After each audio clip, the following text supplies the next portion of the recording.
Apel pagi yang diikuti oleh seluruh pegawai di lingkungan Universitas 11 Maret Surakarta. Kamis 17 April 2025 dimulai.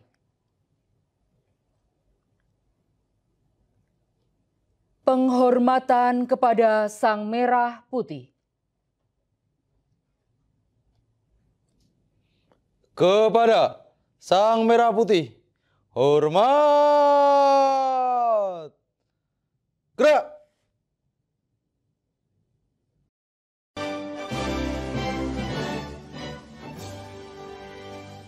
Indonesia tanah airku, tanah tumpah darahku.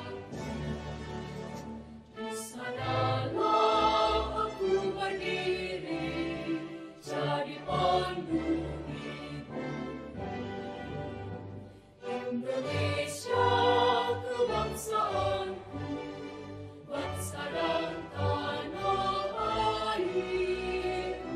Marilah kita bersatu, Indonesia bersatu. Hiduplah tanahku, hiduplah negeriku, bangsaku, rakyatku semuanya. Bangunlah jiwanya, bangunlah badannya untuk Indonesia Raya.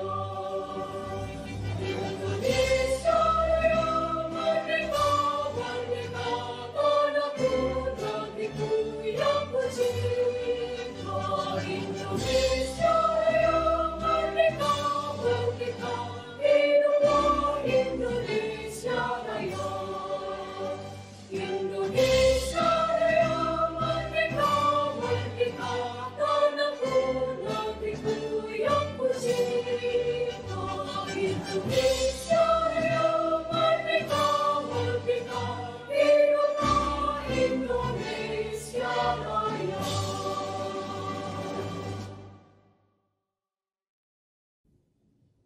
Tegak! Gerak!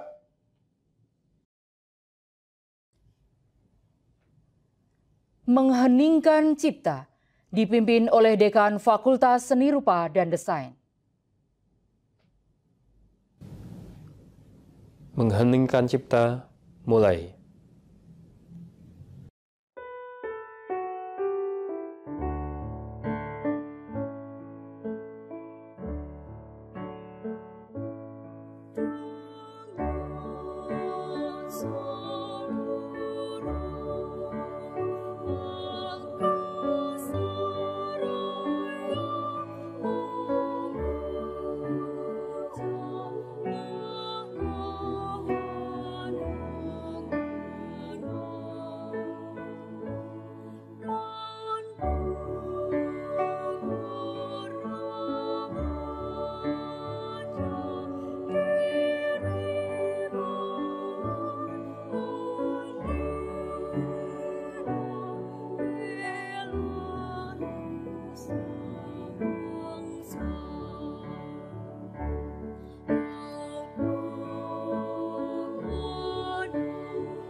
Selesai.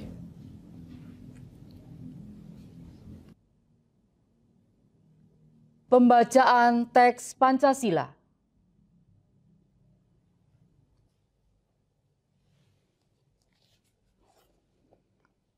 Pancasila. 1. Ketuhanan yang Maha Esa. 2. Kemanusiaan yang adil dan beradab. 3. Persatuan Indonesia. 4. Kerakyatan yang dipimpin oleh hikmat kebijaksanaan dalam permusyawaratan perwakilan. 5. Keadilan sosial bagi seluruh rakyat Indonesia.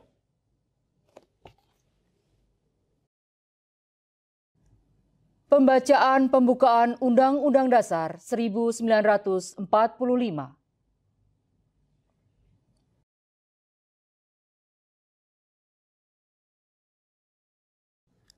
Undang-Undang Dasar Negara Republik Indonesia tahun 1945.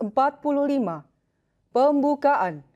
Bahwa sesungguhnya kemerdekaan itu ialah hak segala bangsa, dan oleh sebab itu, maka penjajahan di atas dunia harus dihapuskan, karena tidak sesuai dengan peri kemanusiaan dan peri keadilan.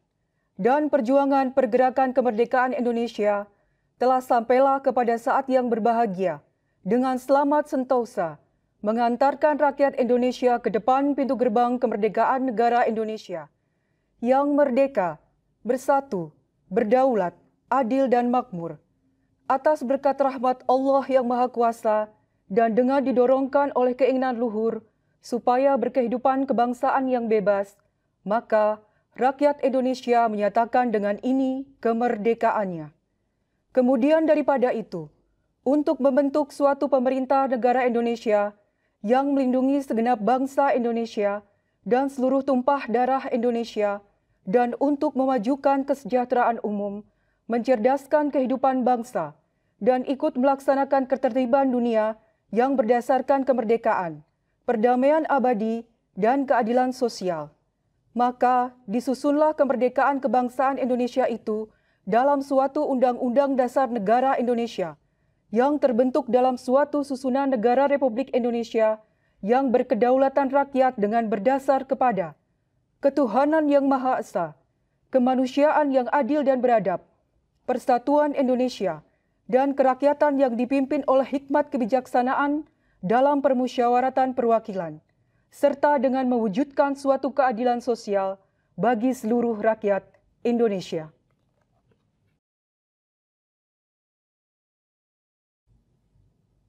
Pembacaan Panca Prasetya Korps Pegawai Republik Indonesia.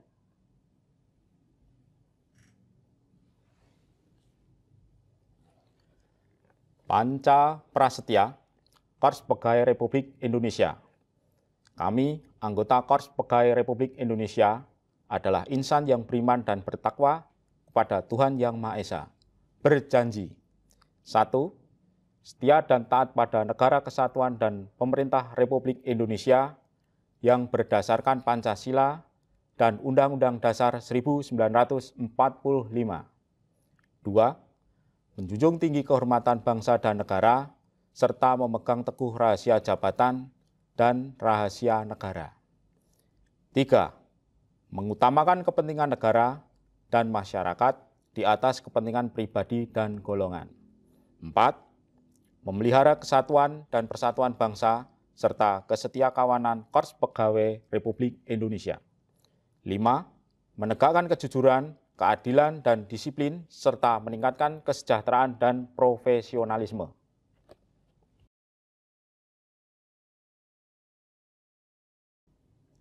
Arahan Dekan Fakultas Seni Rupa dan Desain, Dr. Denny Tri Ardianto, Sarjana Seni, Diploma Art.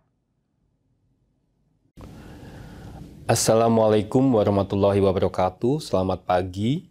Salam sejahtera bagi kita semua. Om Swastiastu, Namo Buddhaya, salam kebajikan. Yang terhormat Rektor beserta seluruh Wakil Rektor, yang saya hormati Ketua, Wakil Ketua, Sekretaris beserta seluruh anggota Majelis Wali Amanat, Ketua, Sekretaris beserta seluruh anggota Senat Akademik, Ketua, Sekretaris beserta seluruh anggota Dewan Profesor, seluruh dekan dan wakil dekan, sekretaris universitas, ketua dan sekretaris lembaga, direktur, wakil direktur dan sekretaris direktur, ketua program studi, dosen, tenaga kependidikan, dan sivitas akademika Universitas 11 Maret. Puji syukur kehadirat Allah Subhanahu wa Ta'ala, Tuhan Yang Maha Esa atas limpahan rahmat dan hidayahnya kepada kita semua. Bapak Ibu peserta apel pagi yang saya hormati, Saya yakin sekali Bapak Ibu semua sudah sangat familiar dengan istilah ekonomi kreatif. Salah satu subsektor yang diharapkan memberikan andil dalam target pertumbuhan ekonomi Indonesia. Dalam beberapa kesempatan, Menteri Ekonomi Kreatif sekaligus Kepala Badan Ekonomi Kreatif, Teguh Rifki Harsha, menyampaikan bahwa ekonomi kreatif berperan strategis dalam mewujudkan berbagai program prioritas Asta Cita Presiden Prabowo untuk mencapai pembangunan nasional yang inklusif dan berkelanjutan. Kreativitas dan inovasi menjadi pilar utama subsektor ini dalam menggerakkan ekonomi. Semakin kreatif dan inovatif, semakin tinggi nilai suatu produk. Seni rupa, kriya, dan desain merupakan bagian dari ekonomi kreatif yang diharapkan bisa berkontribusi aktif dalam pertumbuhan ekonomi masyarakat. Namun demikian, tidak semua produk kreatif harus berorientasi pada pasar, tapi juga perlu mempertimbangkan aspek kebermanfaatan dalam menyelesaikan permasalahan di masyarakat. Hal inilah yang akan menjadi tema pidato apel pagi ini, yaitu desain sosial, suatu upaya untuk melakukan perubahan sosial yang lebih baik di masyarakat melalui proses desain. Berbeda dengan desain tradisional yang berfokus pada problem solving dengan menghasilkan produk, jasa, dan komunikasi untuk dipertukarkan dengan nilai komersial. Desain sosial lebih jauh ingin menghasilkan impact positif di masyarakat. Dalam desain sosial, peran desainer bergeser dari ahli desain menjadi fasilitator proses desain yang dilakukan oleh masyarakat. Fakultas Seni Rupa dan Desain Universitas 11 Maret sejak tahun 2017 telah membangun satu bentuk Center of Excellence dengan nama Green Laboratory atau Green Lab. Green Lab hadir mewadai praktik seni dan budaya dalam mengangkat isu lingkungan baik lokal ataupun global dengan pendekatan kebudayaan. Implementasi desain sosial dalam Green Lab terbagi menjadi beberapa domain. Yang pertama adalah etika desain. FSRD berusaha membuka diskusi tentang bagaimana desain sosial masuk sebagai wacana etika desain yang baru, dan tanggung jawab desain dalam mendorong terjadinya perubahan sosial serta pemberdayaan masyarakat. Proyek GRID Rakus Girig di Darkmovo, Tasmania, Australia tahun 2023 merupakan contoh bagaimana peneliti FSRD UNS, beberapa seniman dari Sunda, dan komunitas suku aborigin di Tasmania berdiskusi tentang bahaya sampah plastik dalam konteks global, menggunakan media baru dan performance art yang melibatkan partisipasi aktif masyarakat internasional dalam suasana kekeluargaan dan kegembiraan dengan bermain, berkarya, dan menari. Yang kedua adalah desain sosial inovatif. FSRD bekerja sama dengan beberapa institusi, membuka diskusi dan berinovasi menciptakan desain yang mampu mendorong terjadinya perubahan sosial dan pemberdayaan masyarakat. Sebagai contoh adalah proyek penelitian Branching Out di UK. Peneliti FSRD UNS bekerja sama dengan University of York, University Loughborough, dan beberapa lembaga riset di UK mencoba memahami nilai sosial dan budaya dari pepohonan di perkotaan. Dengan melibatkan masyarakat dan para pemangku kepentingan, penelitian ini memastikan manfaat pohon tidak hanya diukur dari segi lingkungan, tetapi juga dari perspektif sosial dan historis. Penelitian ini bertujuan membangun salah satu basis data pepohonan perkotaan terbesar di Eropa. Yang ketiga adalah desain kolaboratif. Desain kolaboratif mengedepankan engagement dengan pengguna dan melibatkan semua pemangku kepentingan, seperti proyek penelitian Hamemayu Hayuning Tirto, di mana peneliti dan seniman FSRD bekerja sama dengan tim Jogokali dan pemerintah setempat melakukan ruatan dan pembersihan beberapa sungai di daerah Magelang. Di daerah Delanggu, peneliti FSRD berkolaborasi dengan kelompok Tani Sedio Makmur, Pemkab Delanggu, Chiba University, dan Monash University juga berhasil mengembangkan desain sosial dalam bentuk yang pertama adalah hilirisasi produk beras Rojo Lele Delanggu dengan kemasan bertemakan cerita lokal. Yang kedua, kegiatan festival rutin masa tanam dan panen padi lokal Rojo Lele Delanggu. Yang ketiga adalah Festival Internasional Kalimeja di Design Research Institute Tokyo, Jepang. Yang keempat adalah kewirausahaan sosial.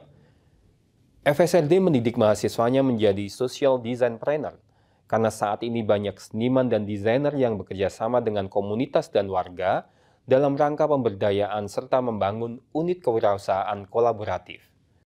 Seperti keterlibatan pengajar seni rupa dengan mahasiswa dalam Solo Art Market yang diselenggarakan setiap minggu di kawasan Ngarsopuro, Kota Surakarta, dan juga pengajar desain mode dalam pengolahan limbah kain jeans bekas produk Levi's menjadi produk aksesoris ataupun furniture. Yang kelima adalah media digital dan media sosial responsif. Digital media, khususnya media sosial, terbukti mampu membangun narasi desain sosial, seperti bagaimana tim desain MBKM FSRD berkontribusi pada kenaikan daya beli masyarakat di masa pandemi 2021-2022 dalam kegiatan Solo Great Sale dengan memanfaatkan live shopping dan digital promotion.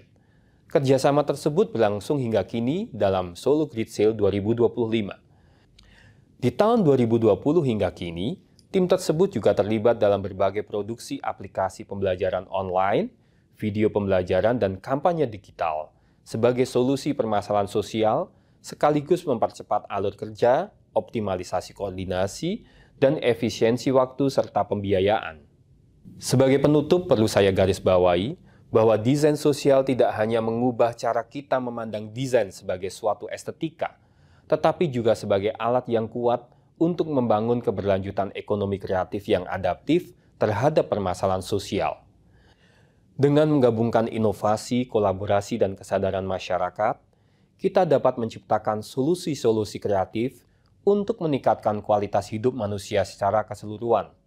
Inilah tantangan dan peluang untuk mewujudkan masa depan yang lebih baik dan berkelanjutan bagi generasi mendatang. Demikian yang bisa saya sampaikan, kurang lebihnya mohon maaf. Wabila taufik walhidayah. Wassalamualaikum warahmatullahi wabarakatuh. Pembacaan doa.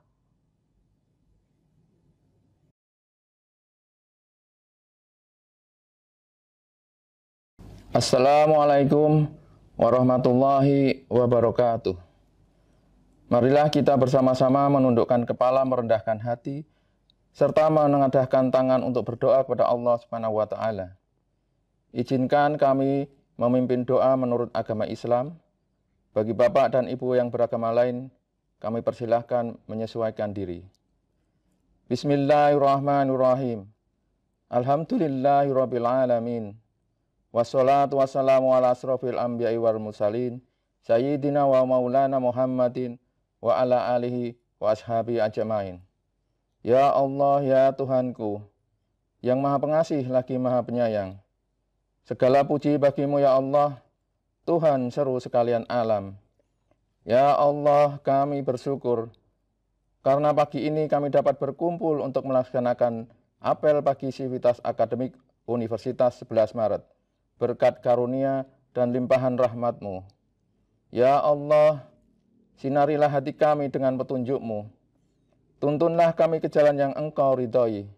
Satukanlah hati kami, padukanlah gerak langkah kami. Berikanlah kepada kami rahmat dan hidayah-Mu, agar kami mampu bersikap jujur, ikhlas, sabar, dan bertanggung jawab dalam menjalankan segala tugas yang kami emban. Ya Allah, tampakkanlah kepada kami yang benar itu benar, dan anugerahkanlah kepada kami kekuatan untuk mengamalkannya. Dan tampakkanlah kepada kami bahwa yang batil itu batil, dan berikanlah kepada kami kekuatan untuk meninggalkannya. Kabulkanlah doa kami, karena hanya kepadamu lah kami menyembah, dan hanya kepadamu kami mohon pertolongan. Rabbana atina fid dunya hasanah, wa fil akhirati hasanah, wa qina adzabannar, wa qina adzabannar. Subhana rabbika rabbil izzati amma yasifun, wa salamun alal mursalin, walhamdulillahi rabbil alamin. Wassalamualaikum warahmatullahi wabarakatuh.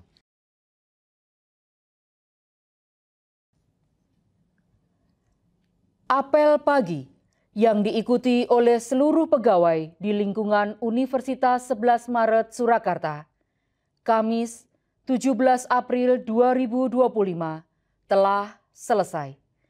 Peserta apel pagi kami persilahkan melanjutkan aktivitas masing-masing. Sekian dan terima kasih.